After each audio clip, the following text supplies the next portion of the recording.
नमस्कार। आज की इस वीडियो में हम ज्ञानाश्री शाखा के बारे में ही बात करने वाले हैं। जैसा कि आपने पिछली वीडियो में देखा था कि हम भक्ति काल जो कि 2 भागों में बटा है, निर्गुण धारा और सगुण धारा, उसमें हम निर्गुण धारा की ज्ञानाश्री शाखा यानी संत काव्य के बारे में चर्चा कर रहे थे। पिछली वीडियो में हमने सिर्फ 2 ही कवियों के बारे में जाना था, कबीरदास और नामदेव। आज हम संत काव्य में जो अन्य कवि हैं जैसे कि रैदास, गुरु नानक साहब, दादू दयाल, रज्जब, इस तरह के बहुत सारे कवि हैं, उन सभी के बारे में आज हम चर्चा करेंगे। तो शुरू करते हैं। अगर आप इस चैनल पर नए हैं तो प्लीज़ चैनल को सब्सक्राइब कर सकते हैं, वीडियो को लाइक और शेयर कर सकते हैं। और यदि इससे पहले की वीडियो आपने नहीं देखी है तो आपको ऊपर प्लेलिस्ट का लिंक मिल जाएगा आई बटन में, तो आप वहाँ से भी जाकर देख सकते हैं। और एंड स्क्रीन पर भी आपको प्लेलिस्ट अवेलेबल हो जाएगी, तो आप वहाँ से भी देख सकते हैं। तो आइए शुरू करते हैं। आइए बात करते हैं सबसे पहले रैदास की।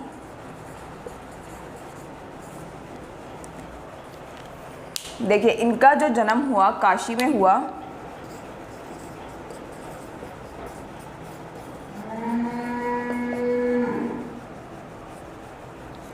और जो इनका समय रहा 1388 ईस्वी से 1518।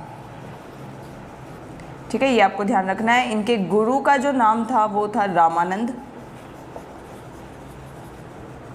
अब देखिए, रामानंद के बहुत सारे शिष्य थे, जैसा आप जानते हैं कि कबीर, धन्ना, पीपा, सेन, इस तरह के बहुत सारे रामानंद जी के शिष्य रहे हैं।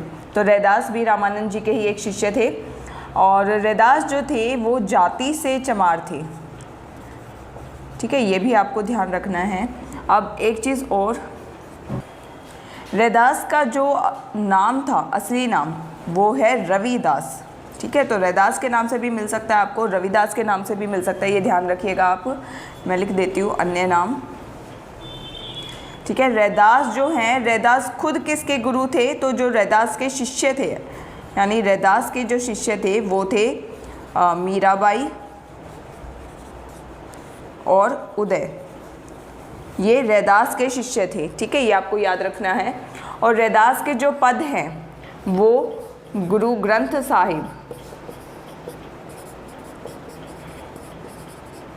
गुरु ग्रंथ साहिब में संकलित है और उनके 40 पद हैं, ये आपको याद रखना है। ठीक है, तो ये तो था रैदास के बारे में। अब बात करते हैं अगले कवि की। आइए बात करते हैं गुरु नानक देव जी की।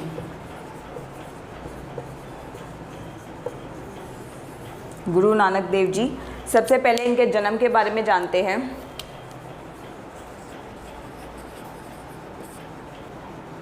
तो इनका जन्म 1469 ईस्वी में हुआ और इनका समय रहा 1538 तक। ठीक है, जन्म कहाँ पे हुआ? तो ननकाना में, जो कि तलवंडी में है। इनके माता पिता का क्या नाम था? तो पिता का नाम था कालूराम और माता का नाम था तृप्ता। ठीक है, यहाँ लिख देती हूँ मैं पिता और माता का नाम, कालूराम और तृप्ता। और ये जाति से खत्री थे।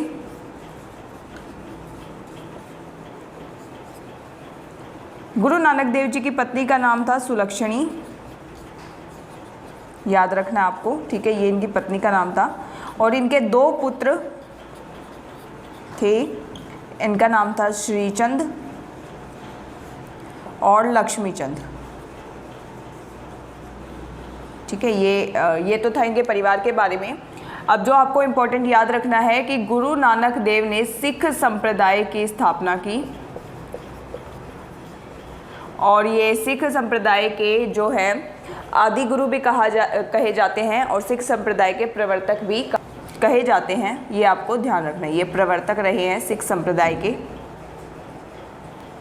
गुरु नानक देव जी की जो रचनाएं हैं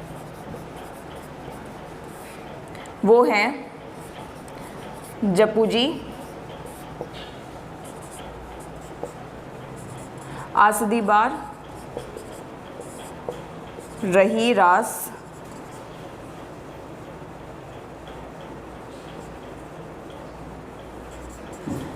और सोहिला। ये इनकी रचनाओं के नाम हैं और ये इनकी सारी रचनाएं गुरु ग्रंथ साहिब में संकलित है।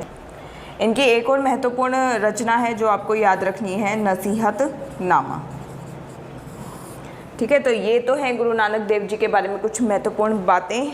आगे बात करते हैं अगले कवि की।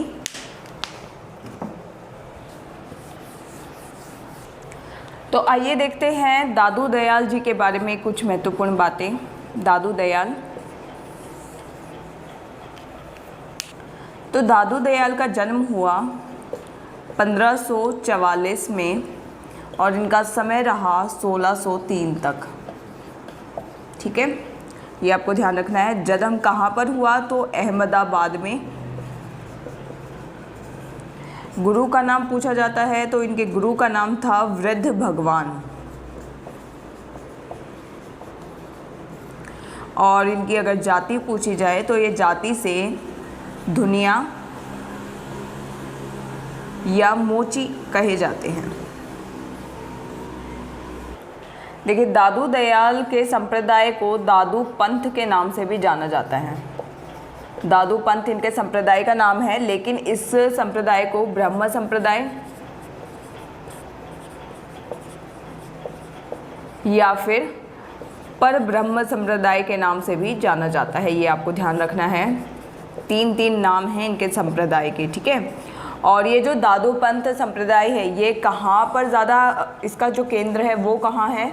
तो राजस्थान में है। ठीक है, इनके जो उत्तराधिकारी रहे इन संप्रदाय के, तो वो कौन रहे? इनके जो पुत्र थे, गरीबदास और मिस्किन दास। ठीक है, ये बाद में, दादू दयाल के बाद में ये इनके इस संप्रदाय के उत्तराधिकारी रहे। दूसरा, दादू दयाल के जो शिष्य रहे उनके नाम क्या थे?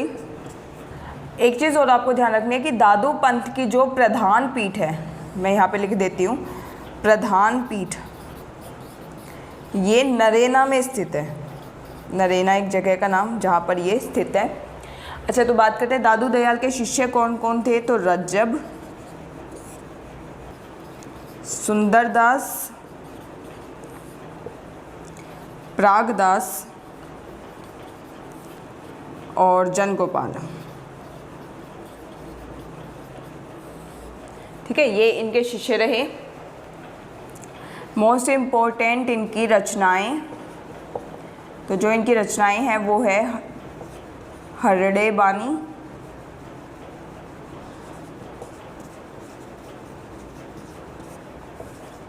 अंगबधू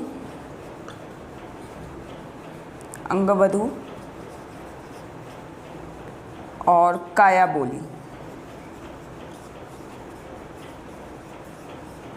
और इनकी जो भाषा रही है राजस्थानी मिश्रित ब्रज भाषा।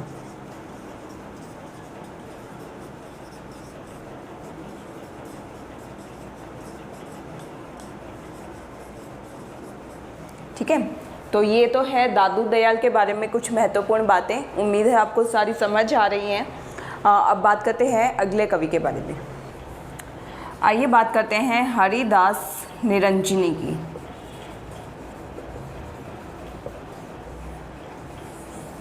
हरिदास निरंजनी, देखिए इनका जो समय रहा 1455 से 1543 ईस्वी।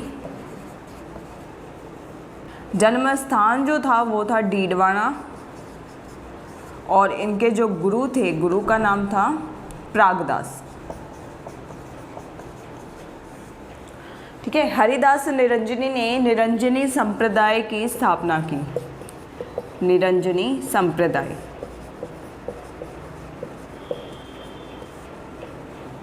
इनके जो शिष्य थे वो थे शिष्य नारायण दास और रूपदास, ये इनके शिष्यों के नाम रहे।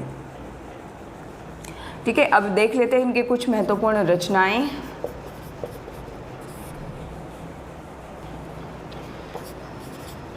अष्टपदी योग ग्रंथ,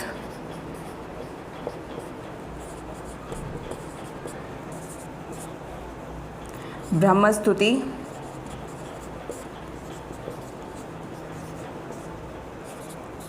हंस प्रबोध ग्रंथ,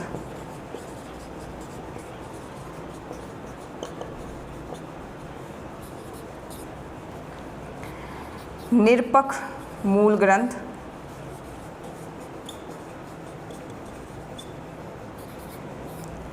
पूजा जोग ग्रंथ,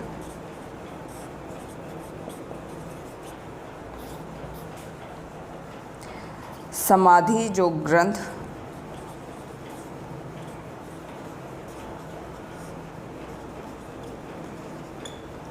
और संग्राम जोग ग्रंथ। अच्छा, इनके जो इन रचनाओं की जो भाषा रही है वो है सरल ब्रज भाषा।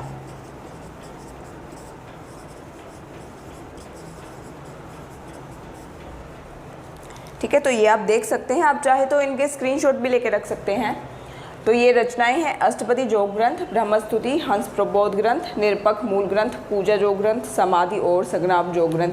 आपने अगर नोटिस किया हो तो इसमें देखिए आप सभी जगह मोस्टली जोग ग्रंथ लिखा जा रहा है।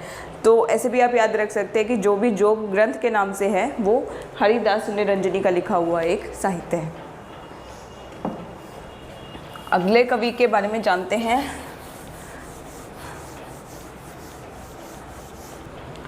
आइए बात करते हैं सिंगा कवि की। सिंगा, इनका जो समय रहा 1519 ईस्वी से 1659 ईस्वी। ठीक है, और जो इनका जन्म स्थान था मध्य प्रदेश के खजूर में, और इनके गुरु का नाम था मनरंगीन, और जाति से थे ये ग्वाला जाति के थे। ठीक है, बात कर लेते हैं कुछ महत्वपूर्ण रचनाओं की। तो देखिए, इनकी रचनाओं में ना आपको एक चीज़ ज़रूर मिलेगी, इन्होंने अपनी हर रचना में अपना नाम डाला हुआ है। ठीक है, जैसे सिंगा जी का दृढ़ उपदेश, दूसरा है सिंगा जी का आत्मबोध,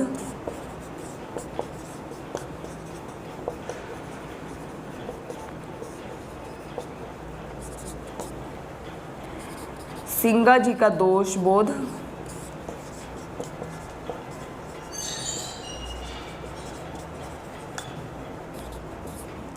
सिंगा जी का नरद,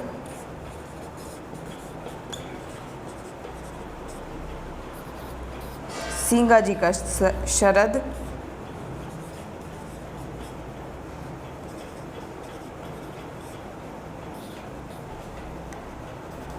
सिंगा जी की वाणी,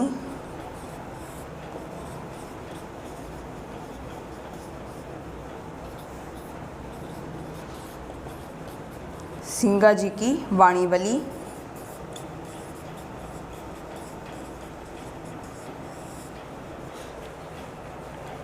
इसी तरह से जो 2-3 रचनाएं और रह गई हैं उन सभी में भी इनकी रचनाओं के नाम के आगे इनका नाम आपको अवश्य मिलेगा। तो पहचानने के लिए सबसे बेस्ट है कि जिस भी रचना के आगे आपको सिंगा जी का नाम मिल जाए वो रचना सिंगा जी की ही है। ठीक है, तो अगर भाषा पूछी जाए कि इनकी जो रचना है वो किस भाषा में है, तो ये आपको ध्यान रखना है निमाड़ी भाषा में। ठीक है, तो ये तो था सिंगा जी के बारे में। बात करते हैं अगले कवि की।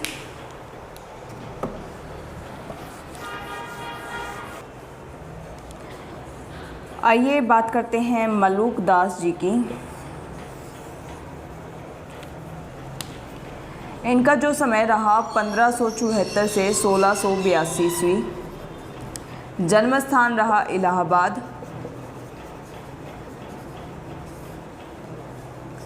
इनके गुरु का नाम था पुरुषोत्तम। जाति से खत्री, और पिता का नाम था सुंदरदास।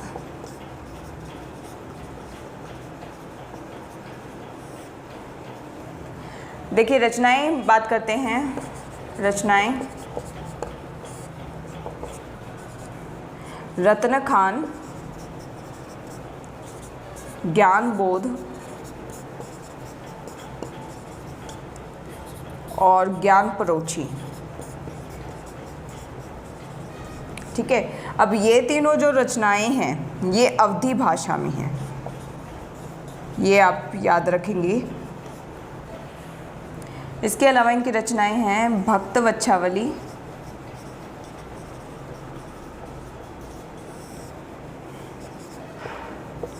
भक्ति विवेक,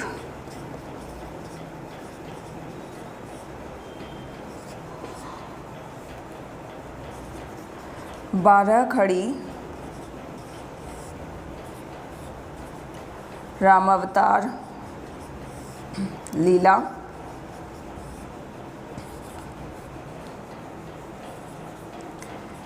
ब्रज लीला,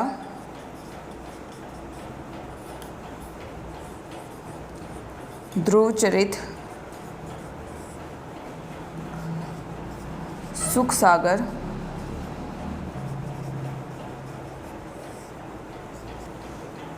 शब्द।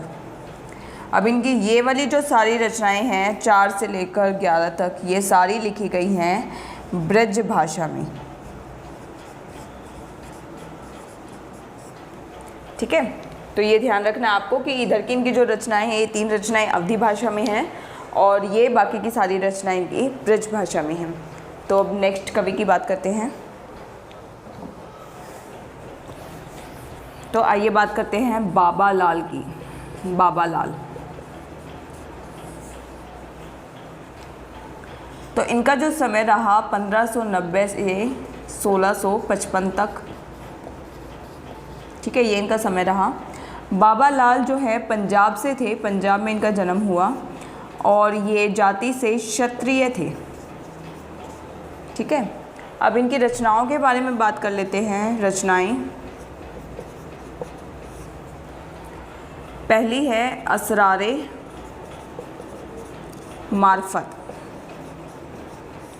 और इनकी दूसरी रचना है नादिरु निकात। नादिरु निकात। ठीक है, अब देखिए असरारे मार्फत में जो आपको याद रखना है कि इसमें बाबा लाल का और दारा शिकोह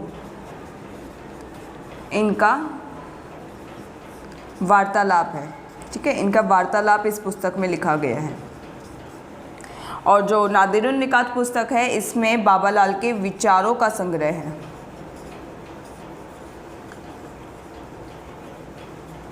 ठीक है, एक चीज़ और ध्यान रखनी है कि बाबा लाल ने बाबा लाली संप्रदाय की स्थापना की थी और ये संप्रदाय कहाँ पर है तो गुरुदासपुर में। ठीक है, ये तो था कुछ इम्पोर्टेंट, ये दोनों इम्पोर्टेंट रचनाएं हैं, याद रखनी है आपको।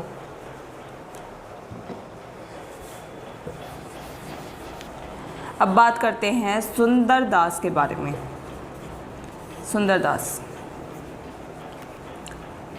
तो इनका जो समय रहा 1596 से 1689 ईस्वी तक।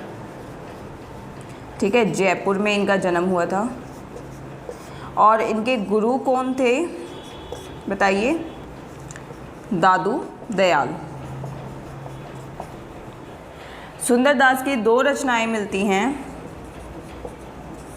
पहली है ज्ञान समुद्र और दूसरी है सुंदर विलास। ये दोनों जो हैं रचनाएं परिष्कृत ब्रज भाषा में लिखी हैं।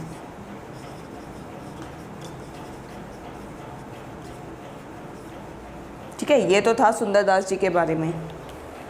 एक और महत्वपूर्ण रचना देख लेते हैं। ये बस आपको रचना का नाम याद रखना है कि रज्जब ने लिखी है सब्बंगी। ठीक है, पुस्तक ये लिखी गई है रज्जब की। और रज्जब, जैसा कि आप जानते हैं कि दादू दयाल के शिष्य का नाम है रज्जब।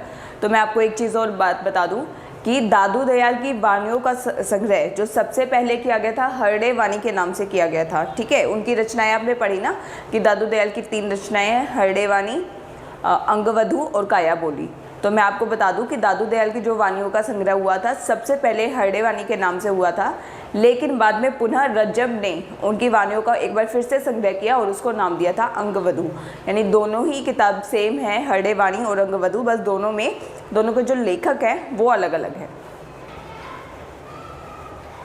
एक और रचना आपको याद रखनी है गुरु गोविंद सिंह की।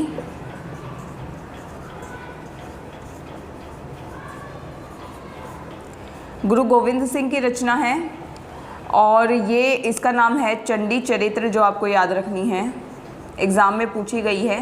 ठीक है, चंडी चरित्र। और ये जो है चंडी चरित्र ये दुर्गा सप्तशती जो कि संस्कृत पुस्तक है, इसका हिंदी अनुवाद है ये। ठीक है,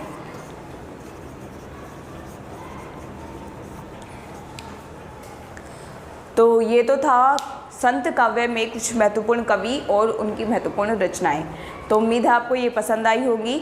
अगर इसके अलावा कोई भी आपका क्वेश्चन रहता है तो आप मुझे कमेंट सेक्शन में ज़रूर लिख सकते हैं।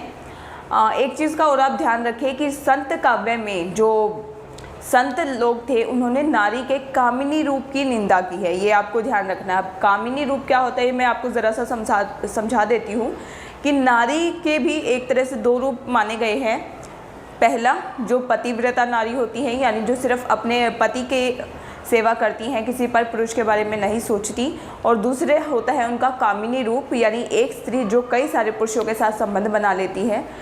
तो यहाँ पर जो संत काव्य है वो पतिव्रता स्त्री की तो उनकी पवित्रता की पूजा करते हैं, उनके बारे में बहुत सारी रचनाएं भी लिखते हैं, लेकिन उन्होंने नारी के कामिनी रूप की निंदा की है और ये कहा है कि यदि आपको भक्ति की ओर आगे जाना है तो आपको उनके कामिनी रूप से बचना चाहिए। ठीक है, तो ये तो था संत काव्य में महत्वपूर्ण बातें। अब इसके बारे में हम इसके अगली जो वीडियो आएगी उसमें संत काव्य के जो कवि हैं उनके द्वारा लिखी गई महत्वपूर्ण पंक्तियाँ जो कि एग्ज़ाम में पूछी जाती हैं कई बार, वो हम उनके बारे में जानेंगे। तो उम्मीद है आपको आज की वीडियो पसंद आई है। अगर पसंद आई है तो आप लाइक और शेयर ज़रूर करें। चैनल पर नए हैं तो सब्सक्राइब कर सकते हैं। धन्यवाद।